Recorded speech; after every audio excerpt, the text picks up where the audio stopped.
पहिले पेत्र अध्याय 5 वचन 8. सावध असा, संयमित. किती जणांना संयमित या शब्दाचा अर्थ नक्की माहिती आहे? अनुशासित आणि स्वनियंत्रण. बघा, अनुशासन, किती आनंद होतो हा शब्द ऐकताना. अनुशासन. आता बघा, स्वनियंत्रण. संतुलित असा, संयमी, सौम्य मनाचे, सतर्क आणि सावधान सर्व काळ. कारण तुमचा शत्रू जो सैतान गर्जणाऱ्या सिंहासारखा कुणाला गिळावे हे शोधित फिरतो, कुणाला गिळावे हे शोधित फिरतो. मला हे वचन खूप आवडतं. सैतान फिरतोय सगळीकडे कुणाला तरी गिळता यावं यासाठी. पण आनंदाची बातमी ही की ते तुम्ही नाही आहात, नक्कीच. आणि ती मी सुद्धा नाहीये. आणि ते तुम्ही सुद्धा जे टीव्हीवरून पाहणार आहेत तेही नाहीत. पण मग उत्तर काय आहे? उत्तर सांगतं, तुम्ही अत्यंत संतुलित असा. आपल्या आयुष्यात संतुलन खूप महत्वाचं आहे. म्हणजे तुम्ही सगळ्या गोष्टी पुरेशा करा, पण कोणत्याही गोष्टीचा अतिरेक करू नका. मी परत एकदा सांगते, संतुलित मनुष्य होण्यासाठी तुम्ही सगळ्या गोष्टी पुरेशा करा, पण कोणत्याही गोष्टीचा अतिरेक करू नका. बघा, तुम्ही खूपशा प्रार्थना सभांना जाऊ शकाल. असेही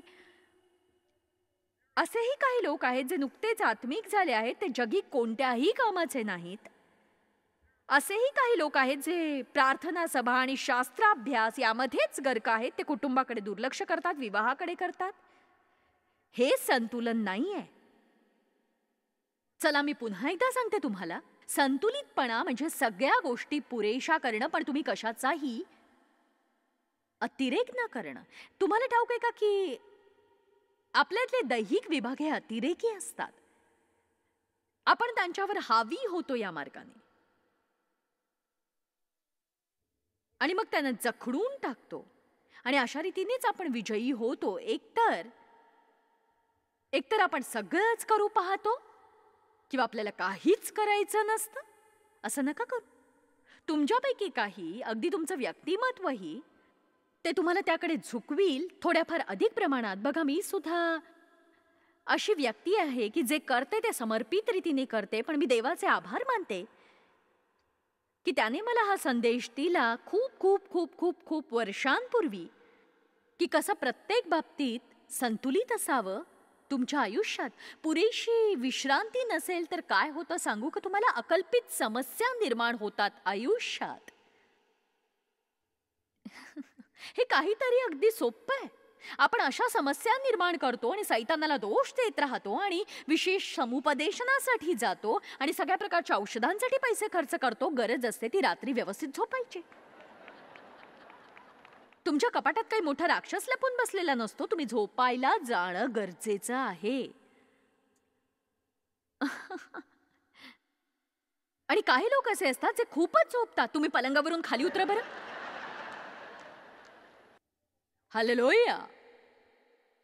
प्रतिकूलपणात संतुलित रहा. सैतान गर्जणाऱ्या सिंहासारखा फिरत असतो, झडप टाकून गिळण्यासाठी. एकाच मार्गाने आपण जीवन संतुलित करू शकतो, ते म्हणजे अनुशासन आणि स्वनियंत्रण याचं महत्त्व जाणून घेणं प्रत्येक विश्वासणाऱ्याने.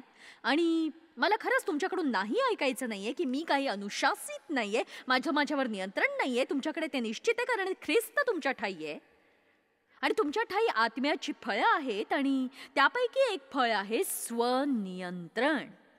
मला मान्य आहे की नवीन जन्मानंतर हे बीजरूपाने येतं आणि जसं आपण देववचनातून पाणी घालत राहिलो ते वाढत जातं. किती जणांना माहिती आहे की ख्रिस्ती म्हणून आपल्याला वाढायचं आहे. सर्व काय लहान बाळ म्हणून राहणं आकर्षक नसणार आहे. ख्रिस्ती म्हणून आपली वाढ व्हायला हवी आहे. आज तुम्ही वेळ काढून इथे आलात म्हणून मी तुमचं कौतुक करते, कारण त्यावरून कळतं की तुम्ही तुमच्या आयुष्यासाठी असलेल्या देवाच्या योजनेसंबंधी किती गंभीर आहात. आणि सामान्यतः बघा, लोक असे सकाळी सकाळी उठून कुणाचं असं काही ऐकत बसत नाहीत जर ते देवाबरोबर त्यांच्या चालण्याविषयी गंभीर नसतील तर. आता कुणीतरी तुम्हाला जबरदस्ती केली, तुम्हाला या ठिकाणी यायचं नव्हतं, तरीही तुम्ही इथं आला. देव तुमच्या जीवनात कार्य करतोय. आज तुम्ही जे टीव्हीवरून बघताय, सुरुवातीच्या काही मिनिटांनंतर तुम्ही माझ्या बरोबर आहात. आणि बघा, चॅनल बदलून काही फायदा नाहीये, कारण मी अजून 3-4 चॅनलवर सुद्धा आहेच, तिथेही दिसेल. म्हणजे सकाळी सकाळी सुरुवातीलाच माझ्यापासून दूर जाणं हे जरा कठीण काम आहे. देवाला तुमचं आयुष्य बदलायचंय आणि तो ते बदलवणार देववचनाद्वारे. म्हणून अनुशासन आणि स्वनियंत्रण खूप महत्वाचं आहे. आणि काही कारणास्तव लोक त्याचा द्वेष करतात. अनुशासन, अरे बाप रे, मी अनुशासन आणि स्वनियंत्रणावरचं शिक्षण ऐकायला इथे नाही आले. मला माझ्या आयुष्यात खूप समस्या आहेत. अहो असणारच, कारण तुम्हाला अनुशासन आणि स्वनियंत्रणाबद्दल ऐकायचंच नाहीये. तुम्हाला खूप समस्या आहेत आणि त्या तशाच राहतील. जर तुमची हे ऐकायची तयारी नसेल, आता मी जे काही सांगितलं ते परत सांगणार आहे, कारण मला माहिती आहे प्रत्येकाला हे ऐकायची गरज आहे. हे खूप खूप खूप महत्वाचं आहे. जरी देव आपल्याला सांगतो की अनुशासित असा, स्वनियंत्रण ठेवा, तरी आपण त्याच्या वाचून ते करू शकत नाही. हे मजेशीर नाही का की जे काही करायचे देव आज्ञा देतो ते केवळ आपण इच्छाशक्तीने करू शकत नाही. म्हणून मी तुम्हाला असं जबरदस्ती करणार नाहीये की देवाची स्तुती असो, मी खरी जाईन, जीवनातल्या सगळ्या गोष्टी सरळ होतील अगदी, आणि मी हे करीन, मी ते करीन. एक सांगू, हे असं काही घडत नसतं. पण तुम्ही एक करू शकता, घरी जा, जरा नोट्स काढा, छान बसून रविवारी सकाळी किंवा सोमवारी सकाळी, मंगळवार, बुधवार, गुरुवार सकाळ, जी कुठली सकाळ मिळेल त्यावेळी तुमच्या नोट्स काढून त्यावर नजर फिरवा. त्यात कोणती वचनं लिहिली आहेत ते शोधा, जमलं तर अनुशासन आणि स्वनियंत्रणावरची. आणि मग तुमच्या जीवनातील काही गोष्टी लिहून काढा ज्या ठिकाणी त्या गोष्टींवर हावी होण्याची गरज आहे. तुम्ही त्यासाठी प्रार्थना करा आणि म्हणा की देवा, मी सहमत आहे की जीवनातील या भागांविषयी मी असंतुलित आहे आणि मला या बदलायच्या आहेत. मला आता या क्षणी असं म्हणायचंय की तूच ते कर, कारण मी ते करू शकत नाही. मी प्रामाणिकपणे मनापासून विश्वास ठेवते की ही ती चावी आहे हरवलेली पुष्कळ लोकांची ख्रिस्ताच्या देहसंबंधाने. का आपण वचन ऐकतो, वचन ऐकतो, वचन ऐकतो, वचन ऐकतो, चर्चला जातो, वचन ऐकतो, चर्चला जातो, पण बदलत नाही. असं नाही की आपल्याला बदलायचं नसतं. कमीत कमी आपल्यापैकी पुष्कळांना तरी, म्हणजे जे लोक परवा करत नाहीत असेही असतात. पण तुम्ही इथे आहात कारण तुम्हाला परवा आहे म्हणून, आणि तुम्ही इथे आहात कारण तुम्हाला बदलायचंय. पण गंमत अशी आहे की मी प्रामाणिकपणे सांगते, फक्त माझा संदेश ऐकणं किंवा अनुशासन आणि स्वनियंत्रणाचं शिक्षण घेणं पुरेसं नाही. हा एक भाग आहे, कोड्याचा एक भाग आहे हा. पण मुख्य भाग टाळून चालणार नाही, आणि तो आहे पवित्र आत्मा. मी खूप संदेश ऐकले, खूप सेमिनार्सना गेले, मी प्रार्थना केली, मी रडले, मी खूप सैतानाला धमकावलं, आणि हो, माझी थोडीशी प्रगती झाली, पण तरी माझ्या जीवनात गोंधळ होता खूप. आणि जेव्हा मला समजलं की त्याच्याशिवाय मी काहीच करू शकत नाही, आणि मग मी सुरुवात केली दर्जेदार सहभागितेला, देवाला वेळ देऊन रोज सकाळी. आणि तुम्ही इथे आहात याचा मला आनंद आहे, पण तुम्ही अधिक वेळ देवाबरोबर घालवा. जर तुम्हाला निवड करण्याची वेळ आली तर तुम्ही इथे असायला हवं. देवाबरोबर वैयक्तिक वेळ घालवा, तुम्ही आणि तो. फक्त मी म्हणेन तुम्ही त्याच्या संगतीत वेळ घालवा. माझ्या टीव्ही कार्यक्रमाला तुमचा देवाबरोबरचा वेळ समजू नका.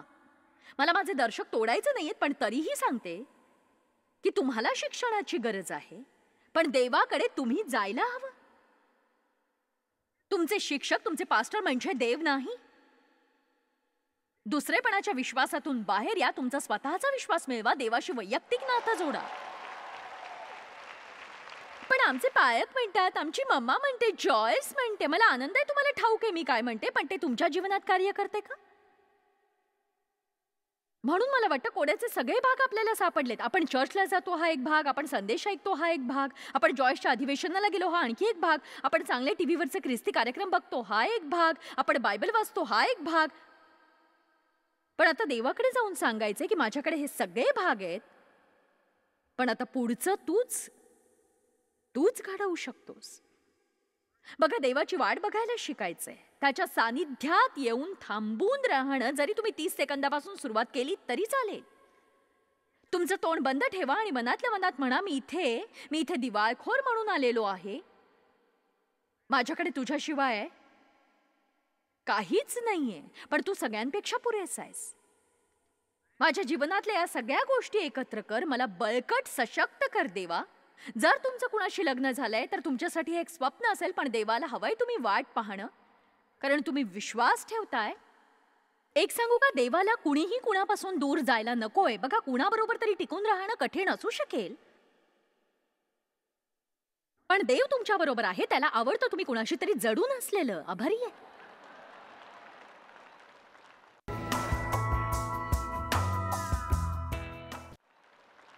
आज मी ही सभा घेऊ शकले नसते जर माझा नवरा माझ्या सोबत नसता तर.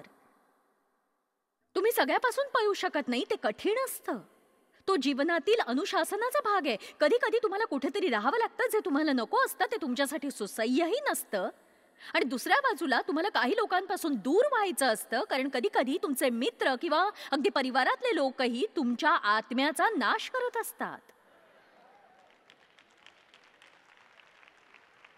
कधी कधी कामावर कुचाळक्या करणाऱ्या जेवणाच्या टेबल पासून तुम्ही बाजूला व्हायचं असतं. म्हणजे तुम्हाला तुमच्या जीवनात कशापासून तरी दूर व्हायचं असतं. बायबल म्हणतं, जर तुझा डोळा तुला अडखळवीत असेल तो उपटून फेकून दे. जर तुमचा हात तुमचा अडखळण असेल तर तो तोडून टाका. चला आता बघा, मला हे स्पष्ट करायचं आणि मी हे प्रत्येक सत्रात करते, पण मला परवा नाही. मला ठाऊक आहे मी तुम्हाला मदत करू शकणार नाही जर तुम्ही विचार करत गेलात, देवाची स्तुती असो, मला माझी समस्या समजली, इथून पुढे मी अनुशासित व्यक्ती होणार, 25 नवीन नियम लागू करणार, 8 वाजल्यापासून सुरुवात करणार, 9 वाजता हे, 10 वाजता हे. अहो, ते 2च दिवस टिकेल फक्त. कारण बघा, शरीर कसं असतं, ते झटकून टाकतं आणि पळवून लावतं. नुकत्याच मी काही जाहिराती बघितल्या 4 जुलैला एका सभेमध्ये, आणि मी असं म्हटलं की हे दैहिक आहे.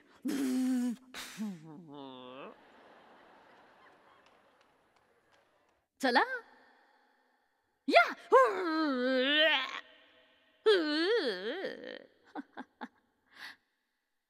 मला तितकासा चांगला अभिनय जमत नाही, पण तरीही.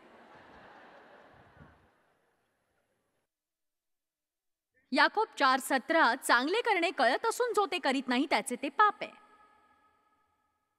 मी म्हणू शकते का, आज्ञाधारकतेच्या पुष्कळ पुढे आपलं शिक्षण झालेलं आहे. आपल्यापैकी बरेच जण वेगवेगळ्या चर्चमधील बाकांवर बसले असतील कंटाळा येईपर्यंत. आयुष्याचा मध्यान्नही चर्चमध्ये बसवण्यात गेला असेल.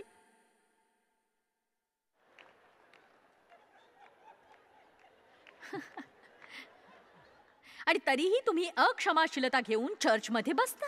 अजूनही कडवटपणा, रागीटपणा, कुणावर तरी चिडलेले असतात, ज्याच्यावर तुम्ही चिडलेले असतात त्याच्याबरोबरच चर्चला येता. तुम्ही म्हणता की हालेलुया, प्रभूची स्तुती असो, आभारी येशू, गाणं गात, आय सरेंडर ऑल, आणि चिडून घरी जातं. मला ठाऊक आहे, कारण मी तसं करायचे. मी देव बरोबर चर्चमध्ये बसायचे, तोंडामध्ये वचन असायचं, मनामध्ये विचारायचं, याला वाटत असेल मी याच्यासाठी जेवण बनवेन तर मी आज बनवणार नाहीये नक्की.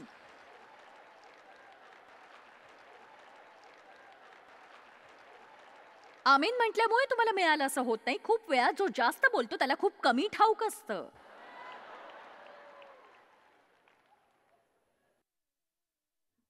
अजून किती वेळा आपण तेच तेच तेच ऐकत राहणार, पण करणार मात्र नाही. मला ठाऊक आहे मला ते करायचंय, पण मला ठाऊक आहे मी ते करायला नको, पण बघा, देव तुमच्याशी बोलतोय. तुमचं मन तुम्हाला सांगतंय, मला माहितीये मी ते केलं पाहिजे, मला माहितीये मी हे करायला नको. मग तुमचा देह उसळी घेतो आणि म्हणतो, पण कसंही करून मी ते करणार, आणि बहुतेक ते माझ्याकडून होऊन जाईल. एक सांगू का, तुमच्याकडून ते होणार नाही. तुम्ही ठरवलं तर ते नक्कीच होणार नाही. बघा, आपण किंमत मोजत असतो आज्ञाभंगाची, आपण केलेल्या आज्ञाभंगाची. आणि तुम्हाला हसू येईल, पण गलातिकरास अध्याय 6 वचन 9, चांगले करण्याचा कंटाळा करू नये, कारण आपण न खचलो तर यथाकाळी आपल्या पदरी पीक पडेल. विस्तारित बायबल म्हणतं, खचू नका, कंटाळू नका, उत्तम आणि योग्य करण्यात कमी पडू नका, कारण योग्य समयी आणि नियत हंगामात पीक तयार होईल, जर आपण आळसात आणि आरामात वेळ व्यतीत केला नाही तर. बघा, काही गोष्टी सोडून देण्यासाठी विशेष हुशारीची आवश्यकता नसते. आपण सगळ्यांना वाटतं आपण ते करावं, अगदी मला सुद्धा. पण त्यासाठी खरंच अनुशासनाची गरज असते. फक्त एकदाच योग्य गोष्ट करण्यासाठी नाही, तर वारंवार, वारंवार, वारंवार, वारंवार, वारंवार, वारंवार, वारंवार, वारंवार, वारंवार, वारंवार, वारंवार, वारंवार आणि वारंवार, जोवर तुम्ही सैतानाची तुमच्या जीवनातली शक्ती मोडून काढत नाही. कठीण गोष्ट एकदाच करणं अवघड नसतं. तुमच्यासाठी हे कठीण नाही की दुकानात जायचं आणि एक गठ्ठा पुस्तक आणि इतर गोष्टी घ्यायच्या, मांडणीवर छानपैकी मांडायच्या आणि विचार करायचा मी धार्मिक आहे.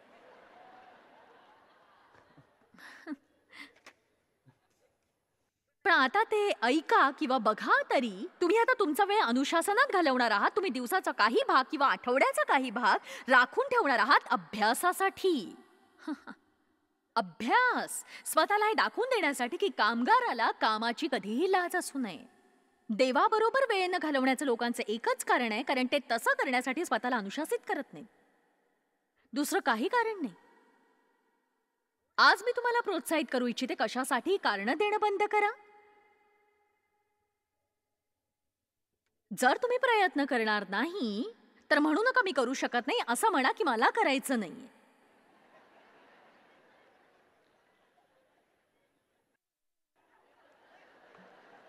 चला तर माझ्यासाठी हे कठीण करू नका.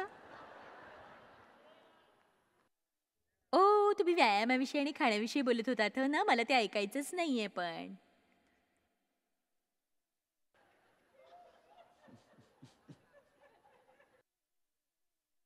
मला एखादी कॅडबरी आणि चॉकलेट दिसलं तर मी स्वतःला थांबवूच शकत नाही. मला एकदम बारा खावीसे वाटतात. नाही, तसं नाही करायचं. नाही, तसं करता कामा नये. तुम्ही म्हणायला हवं मी चॉकलेट खाईन जर मला चॉकलेट खायचंय, आणि जर मला चॉकलेट खायचं नाही तर मी खाणार नाही, कारण माझ्याकडे अनुशासन आणि स्वनियंत्रण आहे.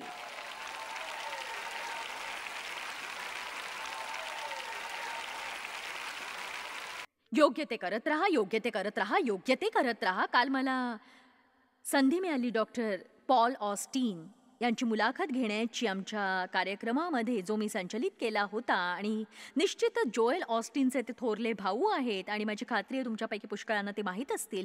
तर हे ऑस्टीन कुटुंब आमचे चांगले मित्र आहेत. आणि त्यातले बघा डॉक्टर पॉल हे शल्यविशारद आहेत. ते खूप यशस्वी असे सर्जन आहेत, अगदी खूप खूप वर्षांपासून. आणि ते म्हणाले की मी अशा टप्प्यावर येऊन पोहोचलोय की माझ्यामध्ये असमाधान वाढतंय आणि कशामुळे ते समजत नाहीये मला. आणि त्यांच्यामध्ये तो मध्यमवयीन प्रश्न असावा, देवाला वाटते का की माझं काम बदलावं, काय परिस्थिती आहे. पहिली सगळ्यात चांगली गोष्ट त्यांनी काय केली, त्यांनी काही केलं नाही जोवर देवाकडून ऐकायला मिळालं नाही. मी म्हटलं की जोवर देवाकडून ऐकायला मिळत नाही तोवर त्यांनी काही केलं नाही. केवळ एक प्रकारची असमाधानता मनात वाढायला लागली म्हणून याचा अर्थ असा नाही की जाऊन काहीतरी भयंकर कृत्यच करायचं. तुम्हाला हे समजायला हवं की काहीतरी घडतंय. कदाचित देव तुम्हाला काहीतरी सांगू पाहतोय किंवा काहीतरी बदल घडवतोय किंवा हार्मोन्समध्ये काहीतरी बदल होत आहेत, मला माहित नाही. कधी कधी एखाद्याला आखडल्यासारखं वाटतं, म्हणजे असं नाही की यात देवाचा संबंध आहे. कधी कधी फक्त आभास असतो तो. कदाचित गेल्या आठवड्यात तुम्ही साखर जास्त खाल्ली असेल, मला नाही माहित. पण देवाची वाट पाहत थांबणं त्याला एक काही वेळ लागतो. आणि मग बघा काय झालं, त्यांचे वडील वारले आणि ते परत एकदा गाडी चालवत होते, म्हणजे अंत्यसंस्कारानंतर. आणि ते म्हणाले की मला ऐकायला आल्या 3 गोष्टी देवाकडून. तुझा व्यवसाय थांबव, ह्यूस्टनला जा आणि मदत कर. आता बघा, हा सर्जन माणूस होता आणि देव त्याला सांगतोय तू सगळं सोडून जा आणि तू मदत कर कुणाला तरी. बघा, त्याला इतकंही माहित नव्हतं की त्या विशिष्ट वेळेला की चर्चकडे कोण लक्ष देईल. जोएल अजून त्यामध्ये स्थिरावला नव्हता त्या पदासाठी. दुसरे पुष्कळ पात्र लोक होते कदाचित, आणि त्यांना खात्री होती की त्यांनी कदाचित देवाकडून ऐकलं होतं. आता मी जरा एका मिनिटासाठी मागे जाते. जेव्हा पॉल 12 वर्षांचे होते, त्यांचे वडील त्यांना मिशन ट्रिपला घेऊन गेले आणि आफ्रिकेच्या जमिनीवर उभे असताना ते म्हणाले होते की त्या वयात त्यांना आधीच ठाऊक होतं की त्यांना डॉक्टर व्हायचं होतं. पण जेव्हा ते आफ्रिकेच्या जमिनीवर उभे राहिले, एक जोरदार विचार त्यांच्या मनात आला की काही दिवसांनी इथे येऊन वैद्यकीय सेवा मला करायची. मग नंतर जसे ते वाढू लागले, शाळेत जाऊ लागले, त्यांनी प्रॅक्टिस सुरू केली दुसरीकडे कुठेतरी, आणि आता देव सांगतोय हे सगळं सोडून दे, आणि ते विसरून गेले होते वैद्यकीय सेवा आणि त्याविषयी, आणि ते त्या ठिकाणी गेले मदतनीस म्हणून, आणि तिथे त्यांची मिळकत असणार होती 18%, जे ते सर्जन म्हणून मिळवत होते त्यापेक्षा कितीतरी. आता बघा, एक सांगू का, जगामध्ये असे पुष्कळ लोक नाही आहेत जे देववचन पाळण्यासाठी कमी दर्जाच्या जागेवर किंवा पदावर काम करतील. चला आता, असे खूप लोक नाही आहेत जे जास्त आनंददायी गोष्टींकडून कमी आनंददायी गोष्टींकडे वळतील, कारण त्यांना ठाऊक आहे की दुसऱ्या कुठल्याही गरजेपेक्षा देवासोबत मिळणारी शांती महत्वाची आहे. आणि यासाठी अनुशासन आणि स्वनियंत्रणाची गरज आहे, कारण सामान्य माणसाने असं केलं नसतं याची मला पूर्णतः खात्री आहे. अहो, आपण शिकायला हवं मनाने कसं जगायचं, बुद्धीने नाही. जर आपण आपल्या मनाप्रमाणे चाललो तर आपल्याला दीर्घकालीन समाधान मिळतं, पण जर आपण आपल्या अतिहुशारीने विचाराने वागत राहिलो जे आपल्याला पाहिजे त्याप्रमाणे, तर आपल्याला कधीही पूर्ण समाधान मिळणार नाही. म्हणूनच 6 वर्ष, लक्षात घ्या, 6 वर्ष, 6 वर्षांपर्यंत ते तिथे मदत करत राहिले. काही दिवस नाही, काही आठवडे नाही. आपण म्हणत होतो चांगलं करण्याचा कंटाळा करू नये. असा विचार करू नका की आयुष्यात एकदा कधीतरी चांगलं केलं की सगळ्या समस्या संपतील. तुम्ही स्वतःला अनुशासित ठेवण्याची गरज आहे. चांगलं करण्यासाठी, योग्य करण्यासाठी, चांगलं करण्यासाठी जोवर तुम्हाला वाटत नाही जोराने ओरडावंसं, केस उपटावंसे, आणि नंतर तुम्ही थोडेसे थंड होता आणि परत दुसऱ्या दिवशी योग्य ते करत राहता.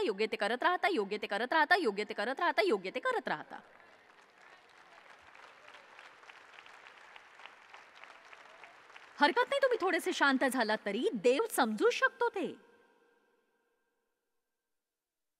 हो नक्कीच. अहो, मी सुद्धा बाहेर पडले आणि सोडून दिले खूप वेळा. हे असं झालं की देव, मी सोडून देते, मास्टरला सोडते. यामुळेच देव प्रभावित होतो. प्रामाणिकपणे मी सत्य सांगते, एकदा मी जरा अस्वस्थ होते आणि ऐकू आलं, पवित्र आत्मा म्हणाला, खरंच? मला वाटतं 1 मिनिट जरा थांबा, थोडेफार उत्साहित झाल्यासारखे वाटतंय. नंतर माझ्या मनात विचार आला की मी खुश होईन जर सोडून द्यायचं असेल तर काही काळापुरतं, कारण हीच माझी कामावर जायची वेळ आहे. कारण मी सगळ्या दैहिक कामांमध्ये होते, देवापासून नसलेल्या सगळ्या कामात अडकले होते मी. जेव्हा तुम्ही स्वतःला अनुशासित करता, देवाला माहीत असलेलं करण्यासाठी 6 वर्ष ते त्या ठिकाणी राहिले. नंतर कुणीतरी त्यांना लंडनला जायला सांगितलं कशासाठी तरी, आणि नंतर कुणीतरी आफ्रिकेला जायला सांगितलं काही कारणास्तव. त्या प्रवासाची त्यांना सवय नव्हती, डॉक्टर पॉलला सवय नव्हती, पण त्यांनी विचार केला, हो मला जाणवतंय देवाला वाटतंय मी ते करावं. थोडक्यात असं की ते आफ्रिकेत पोहोचले काही ऑपरेशन्सना मदत करण्यासाठी. आणि आता मुद्दा असा आहे की प्रत्येक वर्षातले 6 महिने ते वैद्यक मिशनवर असतात आफ्रिकेमध्ये, आणि ते 12 वर्षाचे असताना देव त्यांच्याशी बोलला. बघा, याची कुणाला तरी मदत होईल आज. 12 वर्षांचे असताना देव त्यांच्याशी बोलला.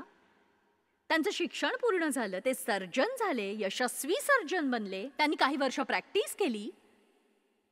जगाच्या दृष्टीने जरी त्यांचा दर्जा कमी झाला असेल तरी वास्तवामध्ये देवाच्या राज्यात त्यांना उच्च दर्जा मिळाला. कुणाला पटतंय का माझं? पण त्याचं मन त्याला सांगतं की त्याला वाटतं कमी दर्जा मिळालाय आणि त्याला या ठिकाणी 6 वर्ष राहावं लागलेलं आहे. काही दिवस, आठवडे, महिने नाही तर पूर्ण 6 वर्ष, 6 वेळा 365 दिवस. नंतर अचानक कलाटणी. लक्ष द्या, जर तुम्ही सोडून दिलं नाही तर अचानक सुयोग्य संधी मिळते तुम्हाला. पण अजूनही तुम्ही त्या गंभीर अनुशासनाच्या मुद्द्यावर आहात. तुम्ही अजूनही तिथेच विचार करताय, देवा अजून किती काळ मला हे करायचंय देवा. कधी देवा कधी, का देवा का. काही वर्षांपूर्वी मी डेवला असं म्हटलं होतं की मला सांग आपण या सेवा कार्यात अशा टप्प्यावर कधी येऊ जेव्हा काहीही घडलं तरी आपण चिडणार नाही अजिबात. आणि डेव त्याच्या अतिशय सुंदर अशा आवाजात अतिशय शांतपणे म्हणाला, कधीच नाही.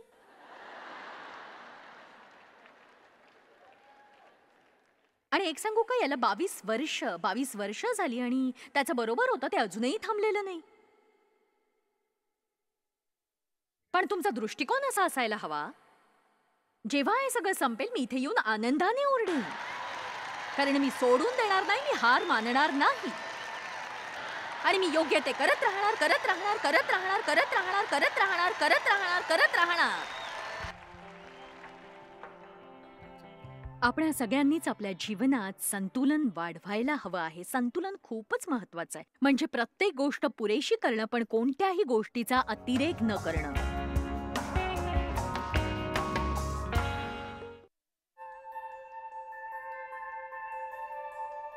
आम्ही तुमची प्रशंसा करतो. जगभरामध्ये हे सेवा कार्य शक्य करण्यासाठी आम्ही आमचे मित्र आणि भागीदार यांचे आभारी आहोत. एकत्रपणे आम्ही भुकेलेला अन्न पुरवितो, गरिबांना वस्त्र पुरवितो आणि राष्ट्रांना सुवार्ता सादर करतो. कृपया आमच्याशी संपर्क साधा किंवा भेट द्या tmmindia.org वर. आजच तुमच्या प्रार्थना विनंत्या सादर करा. आमच्या इतर साधनांची माहिती मिळवा, जॉयच्या सभेचे वेळापत्रक पहा आणि आमच्या बरोबर सहभागी व्हा. आम्ही येशूची प्रीती जगभरात वाटतो. दाखवण्यात आलेला कार्यक्रम जॉयस बार मिनिस्ट्रीचे मित्र व भागीदार यांच्याद्वारे केला आहे.